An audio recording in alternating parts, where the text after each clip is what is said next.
Hello students, welcome to this channel once again. आज हम लोग डिस्कस करने वाले हैं depression in freezing point of solution. ठीक है, तो सबसे पहले हम ये जानना होगा कि कोई सॉल्वेंट है, जब उसमें सॉल्यूट ऐड करते हैं तो उसका वेपर प्रेशर काफ़ी डिक्रीज हो जाता है from Raoult's law of vapour pressure. Okay, now जब एक सॉल्वेंट रहता है उसका एक फिक्स्ड फ्रीजिंग पॉइंट रहता है, एक फिक्स्ड टेम्परेचर पर वो फ्रीज होता है, लेकिन जब उसमें सॉल्यूट ऐड करते हैं, ठीक है, तो सिंस उसका जो वेपर प्रेशर डिक्रीज हो जाता है, एट द सेम टाइम उसका फ्रीजिंग पॉइंट भी डिक्रीज हो जाता है। तो अब आज हम ये जानना चाहेंगे और जानने की कोशिश करेंगे, ठीक है, कि फ्रीजिंग पॉइंट में क्यों डिक्रीज होता है जब एक सॉल्वेंट में सॉल्यूट को ऐड करते हैं। ठीक है, तो सबसे पहले इसमें हमको ये जानना होगा कि फ्रीजिंग पॉइंट क्या है। ओके, फ्रीजिंग पॉइंट क्या है ये हमको जानना होगा। What is freezing point? What is freezing point? ठीक है, ऑफ सॉल्वेंट। ठीक है, सॉल्वेंट का फ्रीजिंग पॉइंट क्या है?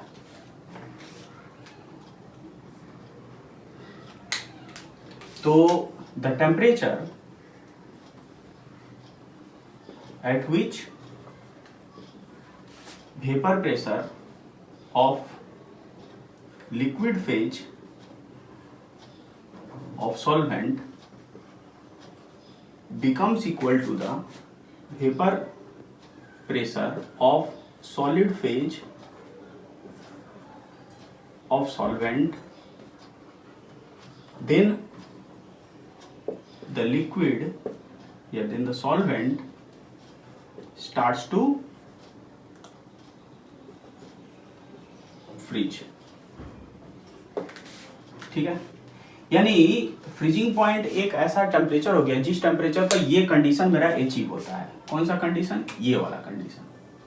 ये कंडीशन जब तक अचीव नहीं होगा, ठीक है, तब तक कोई भी सॉल्वेंट फ्रीज नहीं होगा। यानी जिस भी टेम्परेचर पर ये कंडीशन अचीव होता है उस टेम्परेचर को हम लोग फ्रीजिंग टेम्परेचर बोलेंगे या फ्रीजिंग पॉइंट बोलेंगे। ठीक है, तो ये हो गई सॉल्वेंट की बात। एट द सेम टाइम जब सॉल्वेंट में सॉल्यूट ऐड करते हैं तो उसका फ्रीजिंग पॉइंट के लिए क्या कंडीशन होना चाहिए? तो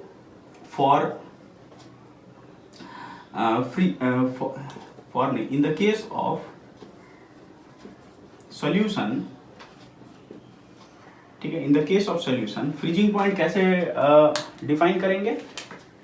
यहां पर क्या होता है, यहां पर भी वही सही लिखेंगे, the temperature at which vapour pressure of liquid phase of solution becomes equal to, ध्यान से देखिएगा आप लोग, becomes equal to the vapor pressure of solid phase of solvent। देखिए यहां पर मैंने solvent लिखा है, यहां पर solution है, यहां solvent है। क्यों? देखिए जब हम कोई भी सॉल्यूशन बनाते हैं, ठीक है, और बनाने के बाद उस सॉल्यूशन को हम जब फ्रीज करना चाहते हैं तो हम टेम्परेचर डिक्रीज करते हैं। ठीक है, जैसे जैसे हम टेम्परेचर डिक्रीज करते जाएंगे वैसे वैसे वो उसमें जो सॉल्यूट डिजोल्व है वो इनसॉल्युबल होगा। ठीक है, उसकी सॉल्युबिलिटी डिक्रीज होती जाएगी। जैसे टेम्परेचर डिक्रीज करेंगे उसकी सॉल्युबिलिटी डिक्रीज होती जाएगी और एक ऐसा टाइम आएगा जब उसमें से कुछ पार्ट जो है सॉल्यूट, उस सॉल्यूशन से कुछ पार्ट सॉल्यूट जो है वो इनसॉल्युबल हो गया और हमको एक प्योर सॉल्वेंट मिलेगा उसी सॉल्यूशन में।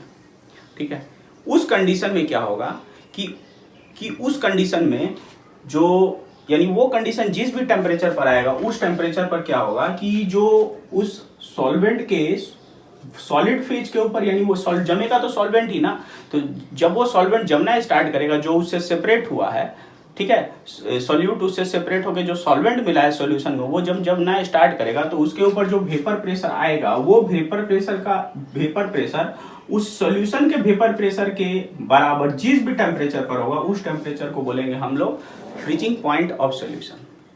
यानी जम कौन रहा है? सॉल्वेंट जम रहा है।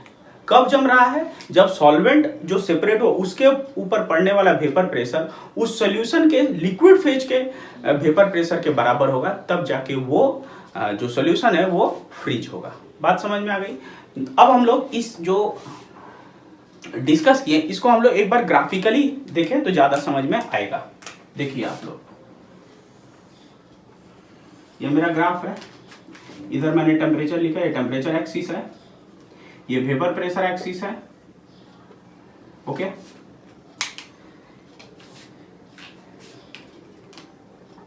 यहां पर ये सॉल्वेंट कर्व है, ठीक है, यहां पर इसका नाम दे देते हैं ए बी सी, ठीक है, और यहां से नीचे में ये मेरा हो गया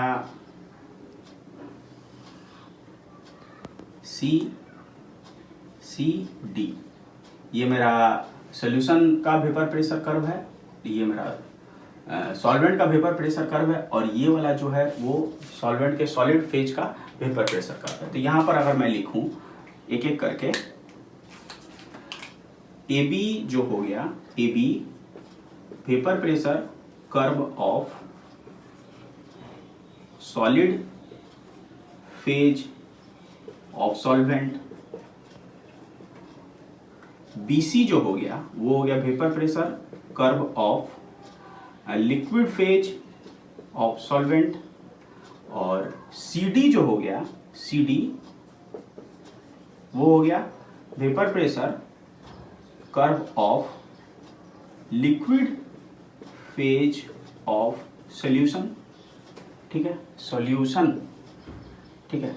और अगर हम इसको थोड़ा और इधर मिला देते हैं, यहाँ पर मिला देते हैं, तो यहाँ पर एक पॉइंट मिलेगा, से पॉइंट, इसको नाम दे देते हैं पॉइंट O या पॉइंट E नाम दे देते हैं, पॉइंट, अच्छा ठीक है O ही रहने दीजिए, यहाँ पर पॉइंट O और पॉइंट B, ठीक है। तो यहाँ से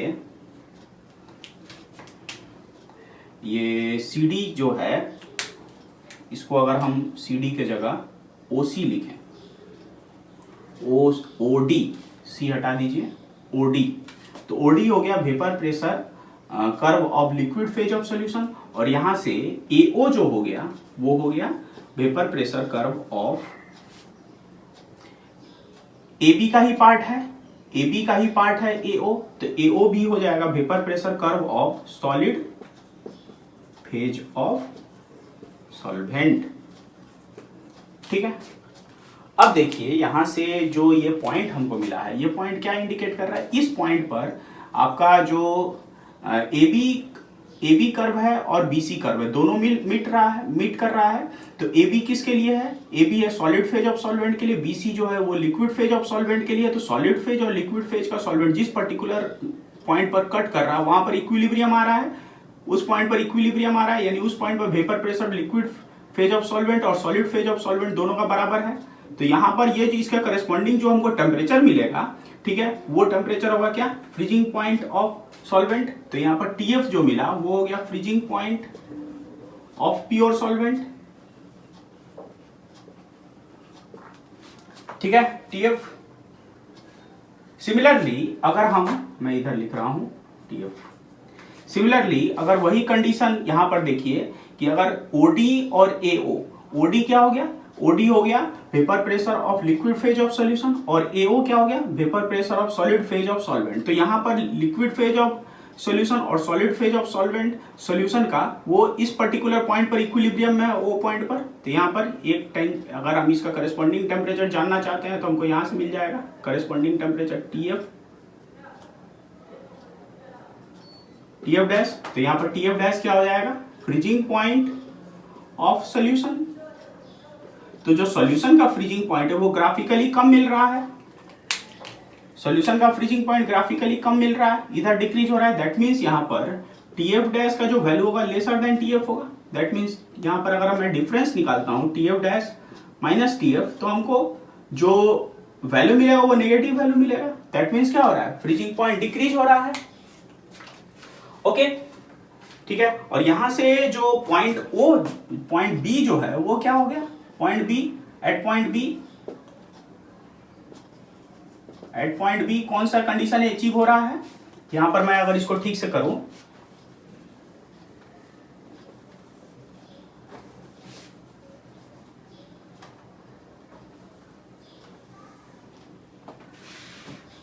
तो ये वाला जो है vapour pressure of liquid phase of solvent, ये हो रहा है एट पॉइंट बी पर, एट पॉइंट बी ये वाली कंडीशन अचीव हो रही है, और ये कंडीशन अचीव हो रहा है एट पॉइंट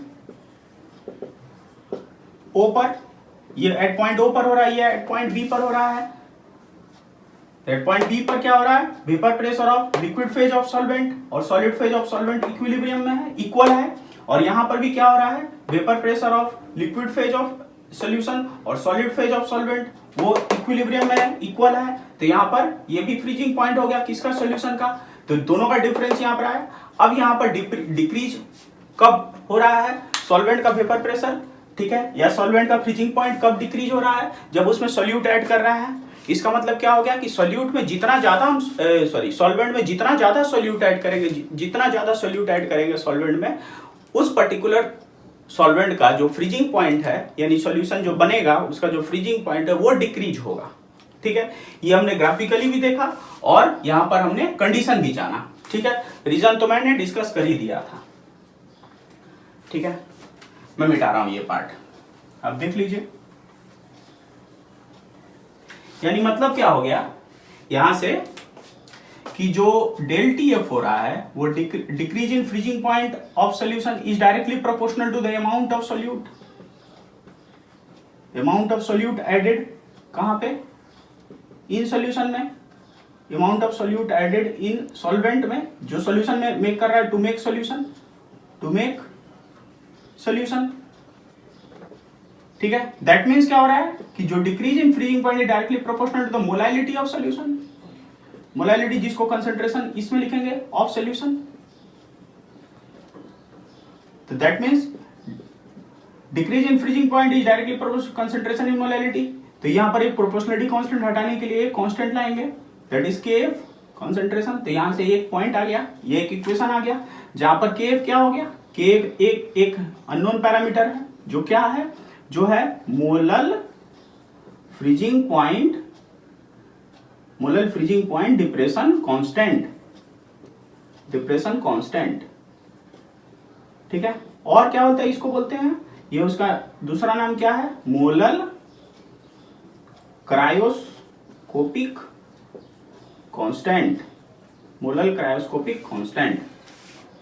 ओके, तो लेट अस डिस्कस। तो ये जो हमारे पास मिला, ये क्या हो गया, ये हो गया Raoult's law of depression of freezing point of किसका, सॉल्यूशन का। यानी ये वाला जो हुआ ये हो गया राउल्स लॉ, ये जो हम लोग डिस्कस किया है। तो अब हम लोग लिखेंगे what is the Raoult's law of depression of freezing point of solution. Let us see that. चलिए हम लोग देखते हैं।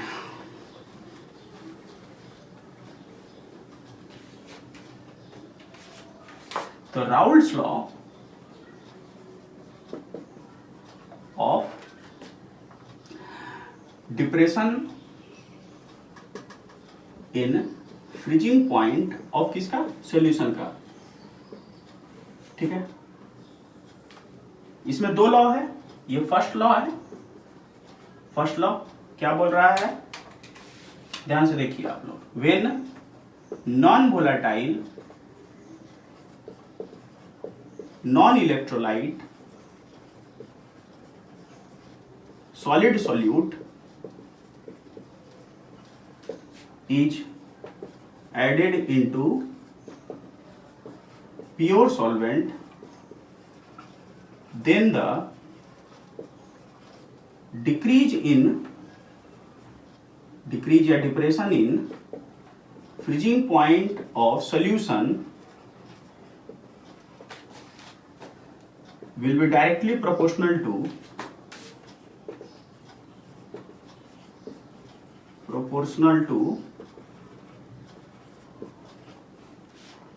molality of solution, molality of solution। That means क्या आ गया, मोलालिटी ऑफ सॉल्यूशन। ठीक है, and this is equal to KF, KF ये आ गया। ठीक है, that means del TF is equal to concentration in, and then KF और सीएम। आप केएफ क्या है, सीएम क्या है, यहाँ पर आप लिख दोगे, ठीक है। तो ये एक लॉ कंप्लीट हुआ, ठीक है। ओके, नाउ सेकेंड लॉ क्या बोल रहा है? Second law, Raoult's law of depression of freezing point का सेकेंड लॉ। सेकेंड लॉ क्या हो रहा है? देखिए, मैंने पहले भी बोला कि ये जो है एक कोलिगेटिव प्रॉपर्टी है। कोलिगेटिव प्रॉपर्टी क्या होता है? जो नंबर ऑफ सॉल्यूट मॉलिक्यूल्स के ऊपर डिपेंड करता है, नेचर ऑफ सॉल्यूट मॉलिक्यूल्स के ऊपर डिपेंड नहीं करता है। यानी कहने का मतलब ये है कि अगर हम एक कंटेनर में, एक कंटेनर है, ठीक है, इस कंटेनर में अगर हम ग्लूकोज ले लेते हैं, ग्लूकोज 1 मोलर ग्लूकोज ले लिया, ठीक है, और एक और कंटेनर लिया, ठीक है, सेम वॉल्यूम का, और उसमें मैंने क्या ले लिया, 1 मोलर सुक्रोज ले लिया, ठीक है। ऑब्वियसली ये क्या है? ये एक मोनोमर है, और इस मोनोमर का ये डाइमर है। दोनों ही कंपोजिशन वाइज अलग है, ठीक है। ये ग्लूकोज है और ये सुक्रोज है, ठीक है, लेकिन दोनों में number of solute molecule same है। तो दोनों का जो फ्रीजिंग पॉइंट होगा, डिक्रीज इन फ्रीजिंग पॉइंट, दोनों सॉल्यूशन का सेम होगा। Both solution will have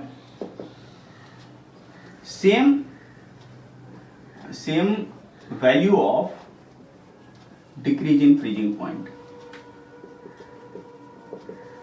both solution है same value of decrease in freezing point. Number of solute molecules दोनों में सेम है। दैट मीन्स क्या है? नंबर ऑफ सोल्यूट मॉलिक्यूल्स क्या है? 1 मोल पर लीटर ऑफ सॉल्वेंट। सॉल्वेंट यहां क्या है? वाटर है, तो वाटर आप लिख दो। दोनों में number of solute molecule same है, लेकिन बाय नेचर वाइज दोनों अलग है। ये एक मोनोमर है और ये एक डाइमर है। बात समझ में? वही यहां पर है। सेकंड लॉ क्या बोल रहा है? When equimolar amount of two different, मैं सिंप्लिसिटी के लिए लिख रहा हूं, two different solute are added separately into same amount of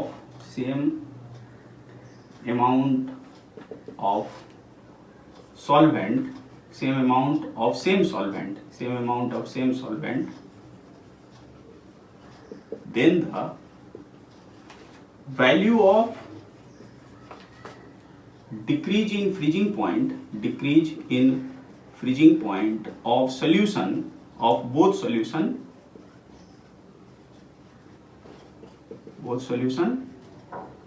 will be numerically same. That means क्या हो रहा है यहां पर? when equimolar amount of two different solutes, ठीक है, are added separately into same amount of same solvent, then the value of decrease in freezing point of solution will be numerically same. यानी दोनों का जो freezing point का decrease होगा वो same होगा। जैसा हमारा दोनों का, जैसे अगर हम सिमिलरली अगर हम कहें कि प्रीवियस क्लासेस में हमने पढ़ा है कि दोनों का बॉइलिंग पॉइंट एलिवेशन भी सेम होगा, क्योंकि दोनों का number of solute molecule same है। Okay, now let's move to the next topic.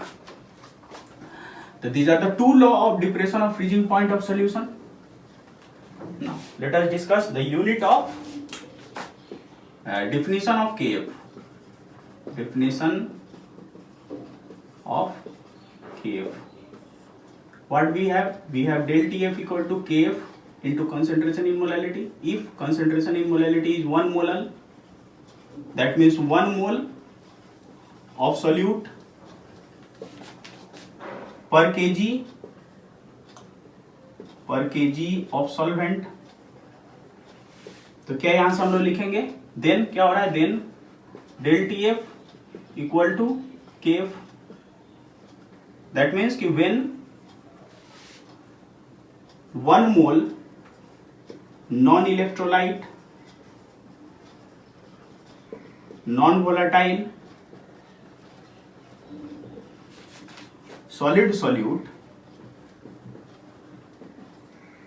solute is added into 1000 gram of solvent, then the value of decrease in या value of depression in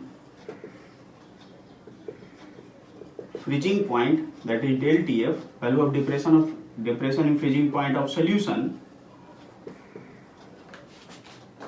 will be numerically equal to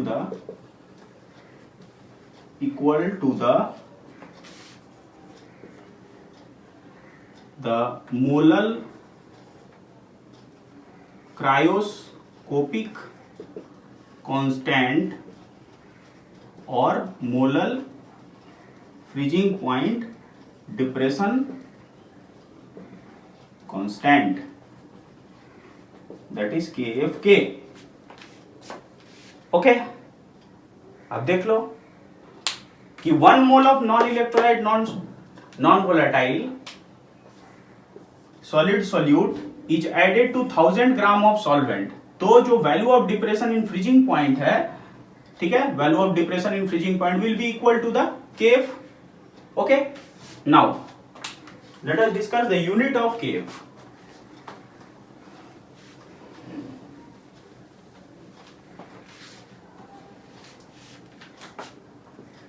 unit of KF क्या है? Unit of KF we have again del TF is equal to KF into concentration in molality. KF का value KF is equal to del TF by concentration in molality. Del TF का unit होता है kelvin और ये हो गया मोल, molal, तो यहां से हो गया मोलल, तो ये होगा केल्विन का के लिखेंगे, मोलल का मोल पर केजी, तो क्या होगा केल्विन केजी मोल इनवर्स। और इफ जो डेल टीएफ का वैल्यू है उसको अगर मैं डिग्री में लिख रहा हूं तो यहां पर केएफ का यूनिट क्या हो जाएगा? केल्विन की जगह डिग्री आ जाएगा, सिर्फ डिग्री केजी मोल इनवर्स। तो हियर वी हैव 2 यूनिट्स, ये 2 यूनिट्स हैं, but both units are numerically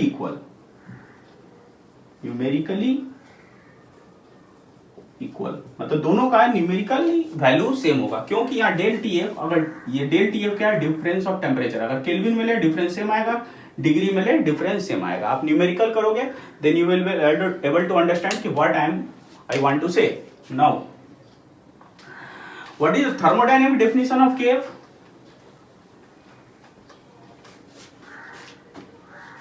Thermodynamic definition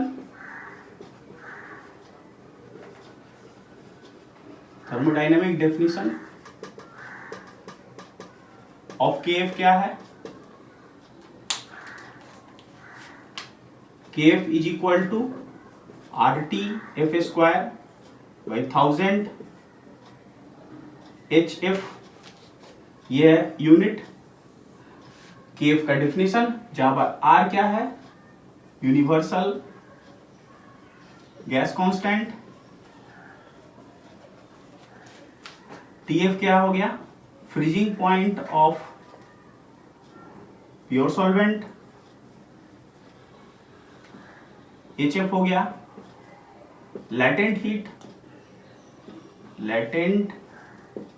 heat of solidification of किसका?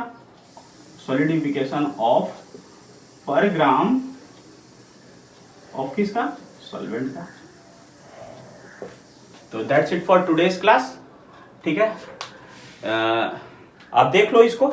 If you have any doubt right in comment, if you have any query, any questions, any numerical problem, you write in comment and try to enjoy the chapter. It's a very conceptual chapter, solutions, ठीक है। And finally you subscribe the channel so that you will get the notification at first और ये chapter wise चल रहा है, मैंने पहले भी बोला था ये चैप्टर वाइज चल रहा है। आप ये चैप्टर को कंप्लीटली इफ यू बुक आप चैप्टर को कंटिन्यूअसली आप देखते चलिए, और जो जैसे जैसे वो चैप्टर आगे बढ़ रहा है वैसे वैसे टॉपिक को मैं डिस्कस करने वाला हूँ और कर रहा हूँ, ठीक है। तो आप इस टॉपिक को मैक्सिमम फ्रेंड्स में शेयर करिए, जो ये वीडियोस को सब्सक्राइब करिए, लाइक करिए, शेयर करिए। Thank you.